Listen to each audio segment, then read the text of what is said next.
Assalamualaikum warahmatullahi wabarakatuh. Perkenalkan, nama saya Nurul Huda AB dengan NIM 05040122147 dari Prodi Hukum Keluarga Islam kelas 6D. Maksud dan tujuan video ini adalah untuk memenuhi tugas ujian tengah semester mata kuliah Fatwa dan Jurisprudensi Hukum Keluarga Islam yang diampu oleh Bapak Muhammad Nur Hadi MH. Di sini, saya akan menjelaskan atau mereview 3 fatwa.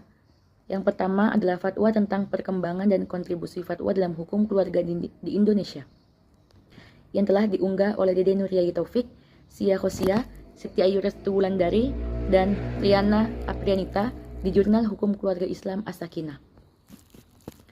Adapun masalah utama yang dikaji dalam fatwa ini adalah perkembangan dan kontribusi fatwa dalam hukum keluarga Islam di Indonesia.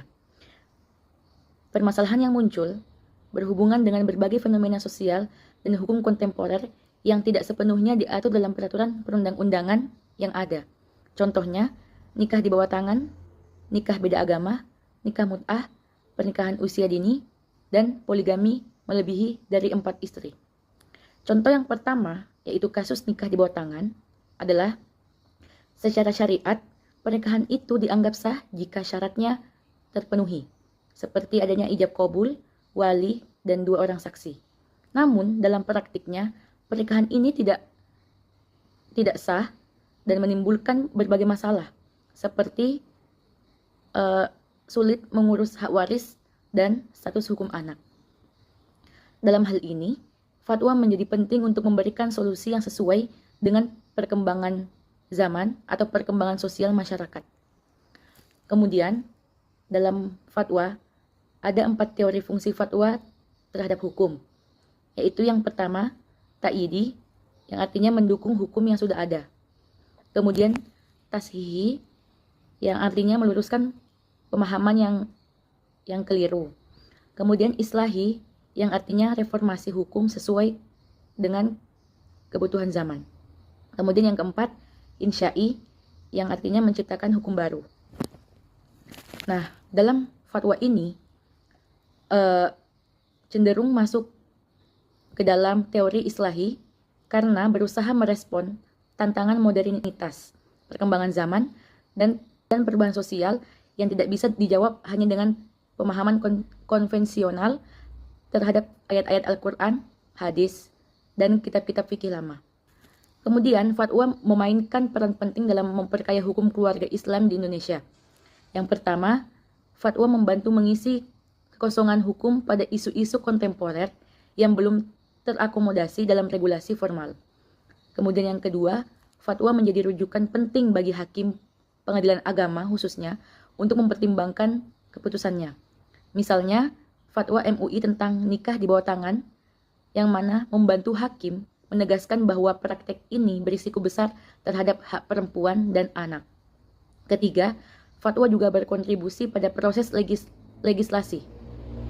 Sejumlah fatwa MUI menjadi bahan pertimbangan dalam penyusunan regulasi hukum keluarga, sehingga menghasilkan aturan yang lebih kontekstual dengan realitas masyarakat modern. Selanjutnya, fatwa yang kedua adalah analisis hukum aborsi menurut fatwa MUI dan PP nomor 61 tahun 2014 yang telah diunggah oleh Risma Oktaviani, Amrullah Hayatuddin, Asep Ramdan Hidayat di Jurnal Riset Hukum Keluarga Islam.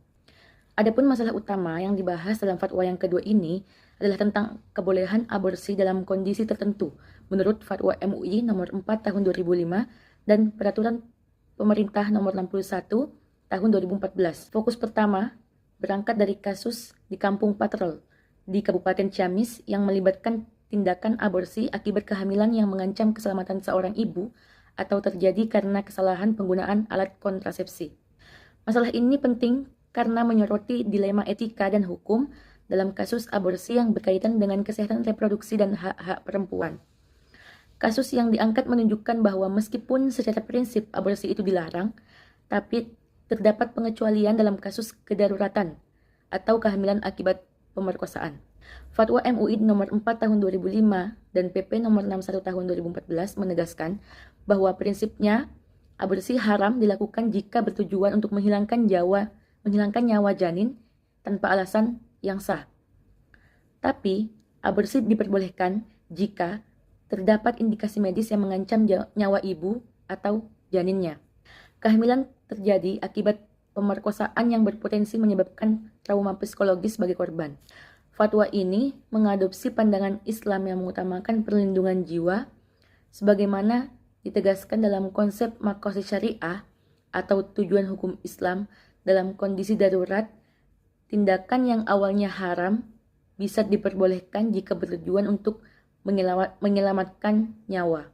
Kemudian PP nomor 61 tahun 2014 menambahkan syarat teknisnya, seperti aborsi harus dilakukan sebelum usia kehamilan mencapai 40 hari, kecuali dalam kondisi yang darurat.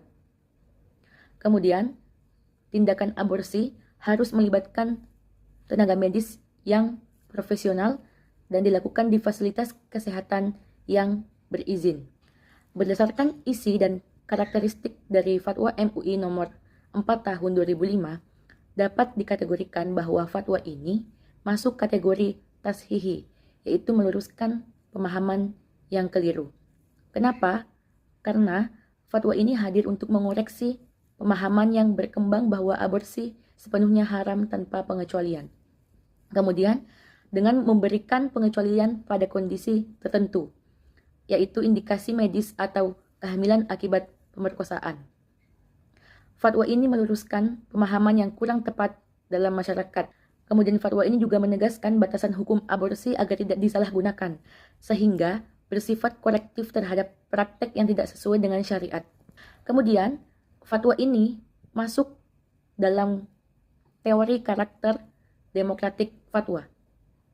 Mengapa demikian?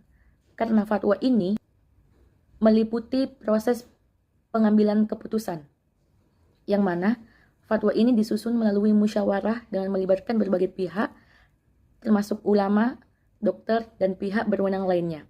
Hal ini menunjukkan adanya pertimbangan multidisipliner yang khas dalam fatwa demokratif.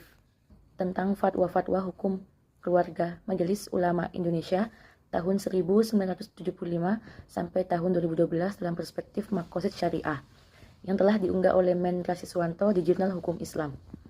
Dalam fatwa ini membahas tentang hukum perkawinan beda agama dalam konteks hukum keluarga Islam di Indonesia. Adapun permasalahan utamanya yaitu larangan bagi wanita muslimah menikah dengan pria non-muslim dan pria muslim menikahi wanita non-muslim. Fatwa ini didasarkan pada kekhawatiran atas dampak negatif yang lebih besar dibanding manfaatnya atau maslahat dari pernikahan tersebut. Meskipun dalam Al-Quran memperbolehkan pria muslim menikah dengan wanita ahlul kitab, namun MUI melarang hal tersebut karena pertimbangan sosial di Indonesia yang menunjukkan bahwa pernikahan beda agama berisiko melemahkan akidah umat Islam. Kemudian, fatwa ini mengandalkan pendekatan maqasid asy-syariah dengan berfokus pada prinsip dar'u al-mafasid muqaddamun ala jaib al-masalih, yaitu mencegah kerusakan lebih diutamakan daripada menarik kemaslahatan. MUI juga menerapkan pendekatan maslahah al-mursalah dan Sat Azariyah untuk memastikan bahwa keputusan ini berorientasi pada kemaslahatan umat Islam secara keseluruhan. Fatwa tersebut lebih mengedepankan perlindungan akidah dan stabilitas sosial dibanding kebolehan hukum formal yang disebutkan dalam Al-Quran dan hadis. Fatwa ini mencerminkan pendekatan hukum keluarga yang bersifat responsif terhadap perubahan sosial dan budaya di Indonesia. MUI tidak hanya merujuk pada dalil tekstual, akan tetapi juga mempertimbangkan realitas masyarakat Indonesia yang mana lebih banyak pria muslim yang berpindah agama karena menikah dengan wanita yang non-muslim.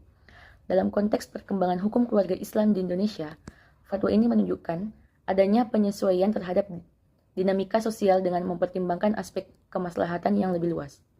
Adapun fatwa ini dapat dikategorikan sebagai fatwa insya'i karena mengandung pembaruan hukum yang tidak secara langsung merujuk pada teks klasik secara rigid, melainkan menggunakan pendekatan maslahat yang sesuai dengan kebutuhan masyarakat modern.